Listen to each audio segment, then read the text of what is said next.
हरे कृष्ण। तो आज हम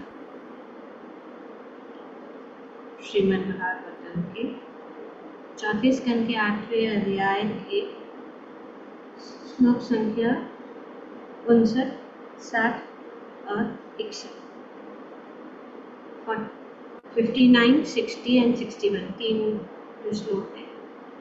59 और 60 जो है 59 और 60 वो एक साथ में है और उनका जो अनुवाद इस प्रकार है कि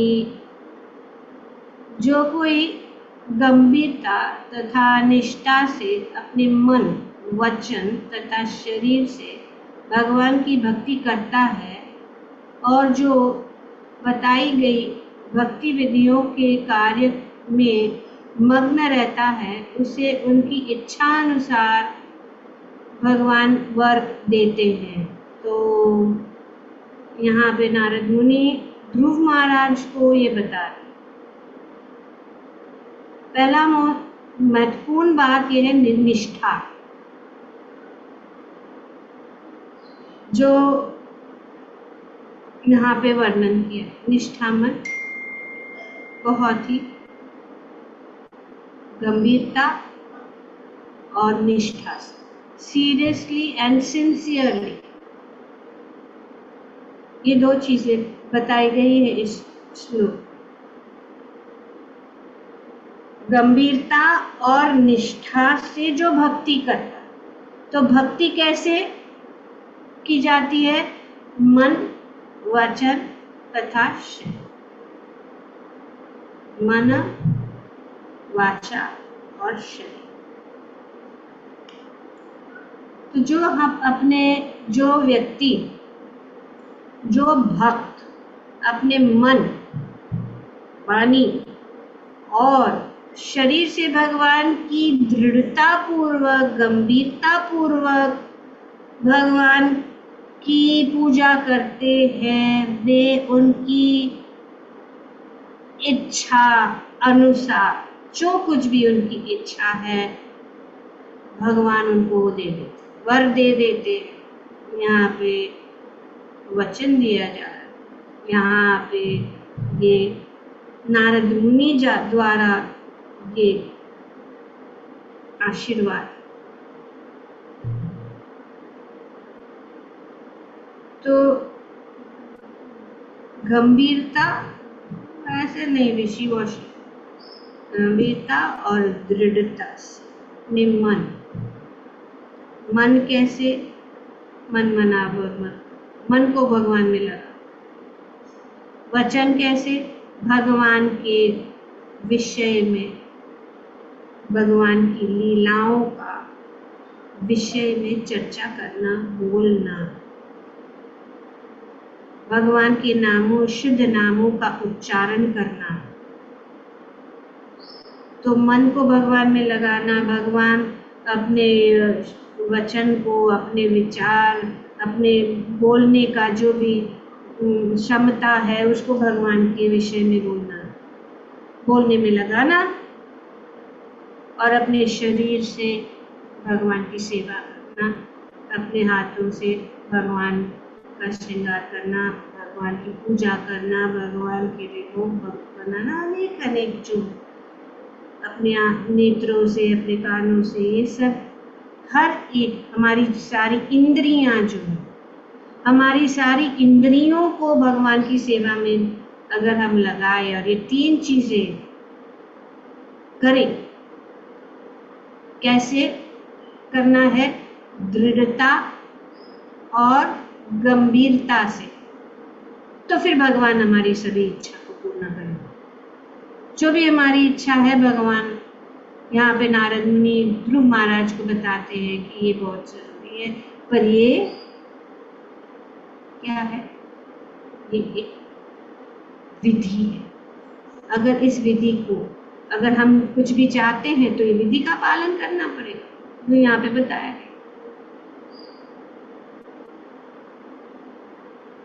तो उनकी इच्छा अनुसार भगवान वर देते हैं। यदि भक्त भौतिक संसार में धर्म, अर्थ, काम या भौतिक संसार से मोक्ष चाहता है तो भगवान इन फलों को प्रदान करते हैं, जो कुछ भी चाहिए। हमें अर्थ चाहिए, धर्म चाहिए, काम चाहिए या मुक्ति चाहिए, हमारी जो भी इच्छा भगवान प्रदान। भक्ति इतनी सभम होती है कि जो भक्ति करता है वह भगवान से मन चाहा वर प्राप्त कर सकता। यहाँ पे नारद मुनि बताते हैं, श्री प्रभुपाद जी आप बताते, जो कुछ भी हमारी इच्छा है पर हमें ये विधि प्रोसेस को फॉलो करना है। उस प्रोसेस को उसको प्राप्त करने के लिए क्या करना है वो यहाँ पे बताया। और अगर हम ऐसे करते हैं तो हमारी सभी इच्छाएं पूर्ण हो जाए। बद्ध जीव इस भौतिक जगत में बहुत लिप्त रहते हैं और धार्मिक कृत्य करके वे धर्म तथा अर्थ का भौतिक लाभ उठाना चाहते हैं। ज्यादातर यही है, बहुत सारे लोग जो भक्ति इसीलिए करते हैं क्योंकि उनको कुछ लाभ चाहिए, कुछ लाभ चाहिए, इस कष्टमय जीवन से मुक्त होने का लाभ चाहिए, या धन चाहिए, या कुछ इच्छाएं हैं। सब इच्छाएं तो होती है, सबकी कुछ न कुछ इच्छा। अगर कुछ इच्छा नहीं है तो इच्छा ये भगवान की सेवा की भी इच्छा है। अंतर है, पर भगवान जो भी हमारी इच्छा है पूर्ण कर सकते हैं। इसीलिए हमें सिर्फ भगवान की शरण ग्रहण करनी चाहिए कि वे कर सकते। और यहाँ पे यही बात जो है नारद मुनि ने ध्रुव महाराज से कहा कि परम पुरुषोत्तम भगवान की भक्ति सभी विधियों में से यही सर्वश्रेष्ठ है। और आगे के श्लोक में नारद मुनि ये कहते हैं कि यदि कोई मुक्ति के लिए अत्यंत उत्सुक हो तो उसे दिव्य प्रेम भक्ति की पद्धति का दृढ़ता से पालन करके 24 घंटे समाधि की सर्वोच्च अवस्था में रहना चाहिए। 24 घंटे सततम कीर्तयन्तो, भगवान कहते सतत, ऐसा नहीं है कि अगर हम सीरियस है, उत्सुक भगवान को प्राप्त करने के लिए, मुक्ति प्राप्त करने के लिए,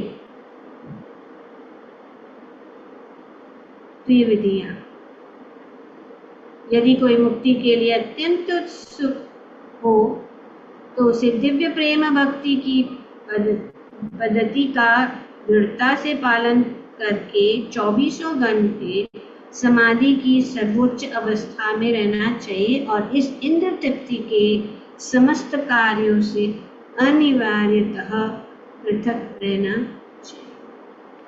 तो समाधि का अर्थ ये है कि 24 घंटे भगवान की सेवा में या भगवान के ध्यान, इसीलिए ये कहते हैं कृष्ण कॉन्शियसनेस।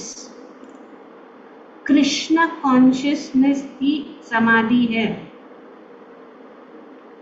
कृष्ण भावना भावित होना ही समाधि है। और अगर हम इस प्रकार से करें तो हम मुक्ति को प्राप्त कर सकते। पर ये मुक्ति ऐसी नहीं है जो सामान्य लोग चाहते हैं। वो मुक्ति से भी ऊंचा पोजीशन, वो क्या है? विमुक्ति। तो यहाँ जो बात बताई जा रही है वो विमुक्ति की बात बताई जा रही है।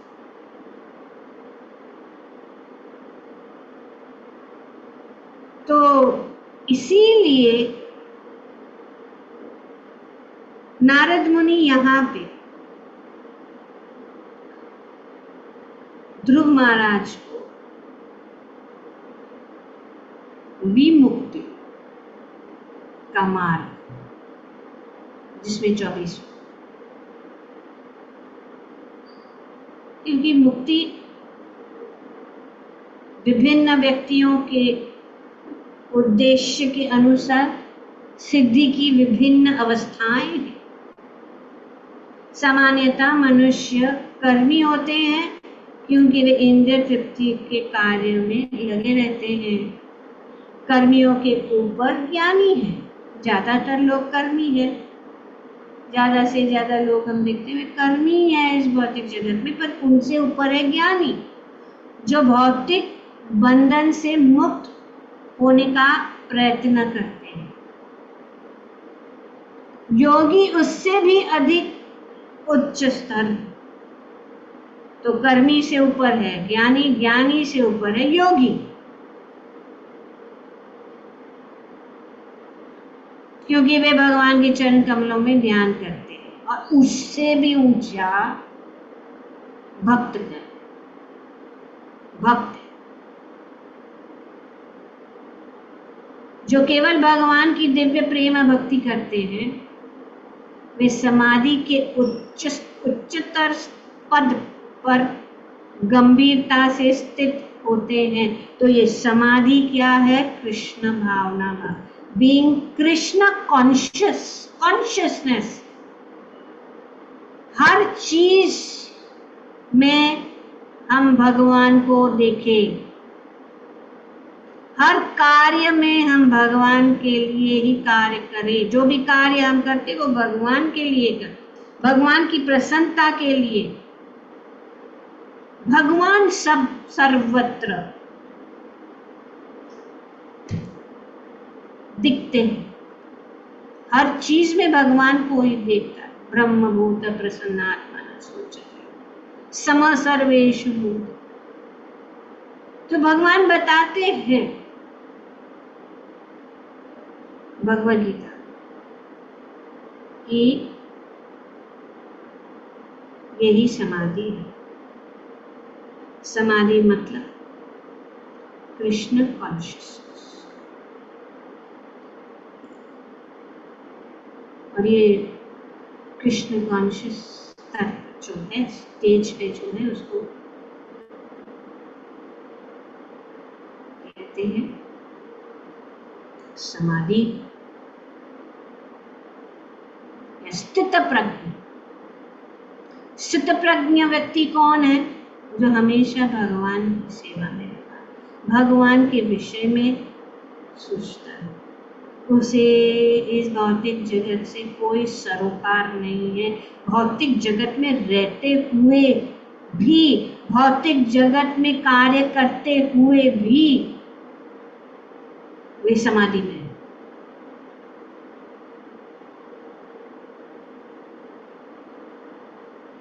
One who is fixed in Krishna consciousness is not affected by good or evil because he is simply concerned with Krishna, who is all good.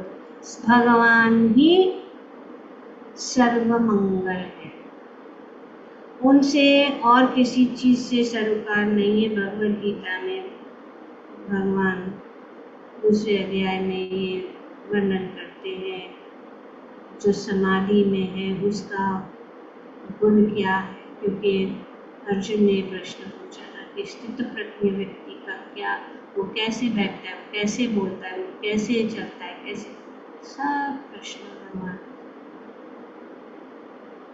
Such consciousness And Krishna situates one in the perfect transcendental position, technically called samadhi. तो Krishna consciousness या कृष्णा भावना, भावित होना, हमारा चलना, हमारा खाना, हमारा देखना, हमारा सोना, उठना, बैठना, फिरना, घूमना, एवरीथिंग इज कृष्ण। एक जगह पे बैठ के नहीं, वो हो सकता है, कर सकता है, जो योगी करते हैं, लेकिन सबके लिए संभव नहीं है। पर यही कार्य सब कोई कर सकता है, बच्चा भी कर सकता है, एक बड़ा व्यक्ति या किसी को कोई ज्ञान भी नहीं, अगर वो समझ ले, ज्ञान की जरूरत, समझ कि हमारा मन, ये पे 3 चीजें बताए, मन, वचन और शरीर, तो ये समाधि। अगर हम अपने माइंड को ब्लैंक रखेंगे या जैसे कि हम, तो नहीं हो सकता, कठिन है उसको करना, उसके लिए बहुत ट्रेनिंग की जरूरत है, वो नहीं हो सकता है, सबके लिए संभव नहीं है। तो हम सोचेंगे नहीं हमें कुछ नहीं करना, हम बैठ के भगवान का ध्यान करेंगे एक जगह, चाहे हम हिमालय में जाए तो भी हमारा मन तो हमारे साथ जाता है, हम कहीं पे भी रहे, हम हिमालय में बैठे लेकिन मन मुंबई में हो सकता है। तो ये इस युग के लिए संभव नहीं, तो इसलिए इस युग में प्रत्यक्ष भगवान की सेवा, प्रत्यक्ष भगवान के रूप, भगवान का नाम, भगवान का गुणगान करना इस सरल और सुगम रास्ता है। और ध्रुव महाराज को भी यही बताया गया, 100% रिजल्ट, भगवान की प्रेम भक्ति में लगना, प्रेम भक्ति करे। अपवर्ग, अपवर्ग मतलब क्या है? मुक्ति का मार्ग, मोक्ष का मार्ग, अपवर्ग। विमुक्ति शब्द मुक्ति के लिए विशेष रूप से, यदि मनुष्य इस भौतिक जगत में प्रसन्न रहना चाहता है तो वह ऐसे विभिन्न भौतिक लोगों में जाने की इच्छा व्यक्त कर सकते हैं जहाँ इंद्रिय तृप्ति का स्तर अधिक ऊंचा है, किंतु वास्तविक मोक्ष को तो बिना किसी आकांक्षा के ही प्राप्त होता है। इसीलिए भक्ति रासामृत सिंधु में अन्य अभिलाषिता,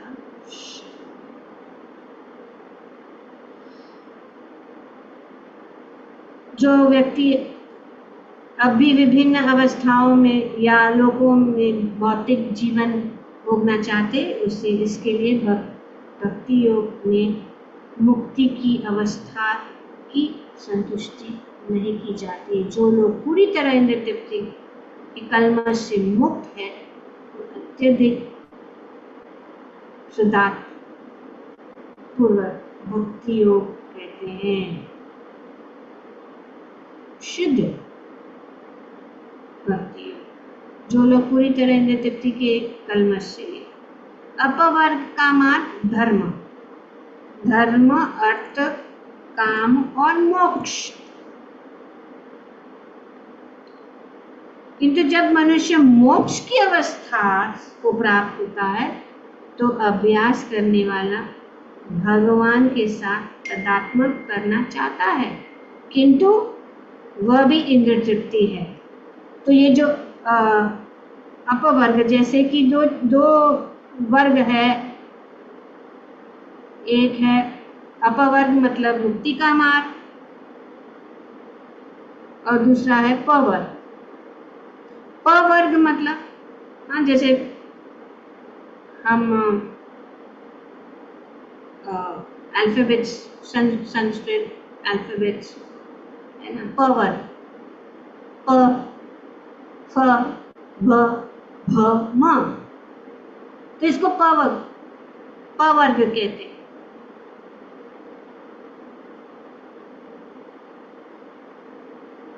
तो इसीलिए प मतलब परिश्रम। बहुत परिश्रम करने से भी हमें जो है कुछ हाथ में आता है। तो इसके लिए बहुत परिश्रम, डिफीट।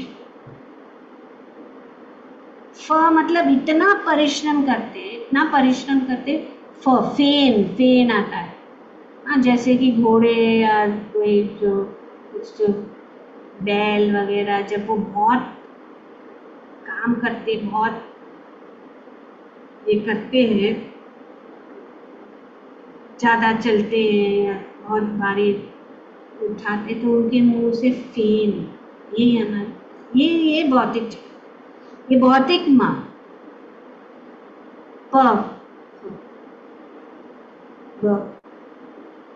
बंधन, बंधन में फंसे। व और भय, हमेशा भय रहता, और मोह है मृत्यु। तो इस प्रकार से हमारा जीवन जो है, इस बंधन का जीवन और इस भौतिक जगत में जो ये जीवन जीते हैं उसको पवर्ग कहते हैं। लेकिन जब हम इससे ऊपर उठते हैं, मुक्ति का मार्ग को अपवर्ग कहते हैं। और उससे ऊपर है ये भक्ति, जो भगवद गीता में भगवान राज विद्या राजभूयम पवित्रम इदम उत्तमम प्रत्यक्ष सुसुखम। तो ये भक्ति सुसुखम कर्तुम।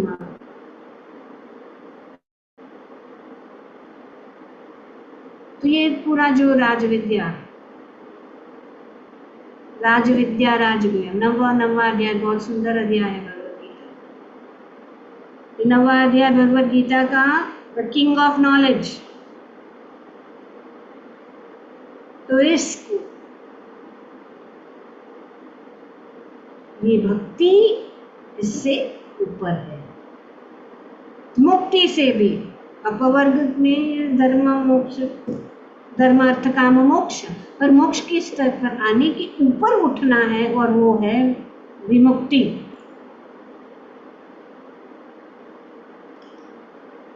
और विमुक्ति में जो है वो अन्य अभिलाषित शून्य, कोई अभिलाषा नहीं, सिर्फ भक्ति,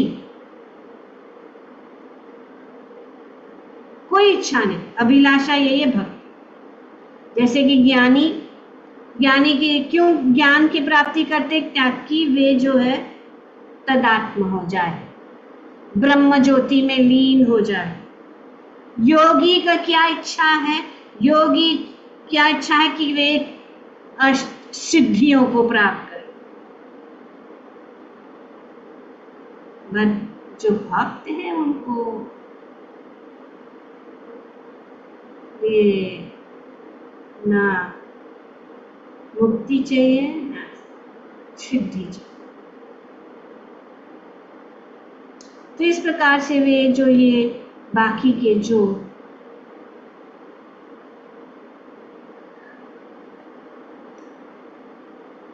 आध्यात्मिक जो स्तर है, 3 है ना, जो भगवान परब्रह्म को 3 पहलू है, ब्रह्मन, परमात्मा, भगवान। ये ज्ञानी भगवान के ब्रह्म ज्योति में लीन होना चाहते हैं। योगी जो है वे सिद्धि प्राप्त करना चाहते हैं।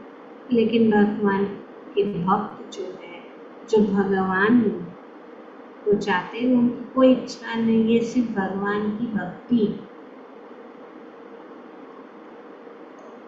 करना चाहते हैं। जो तो इसीलिए शास्त्र में बताया गया कि भक्त जो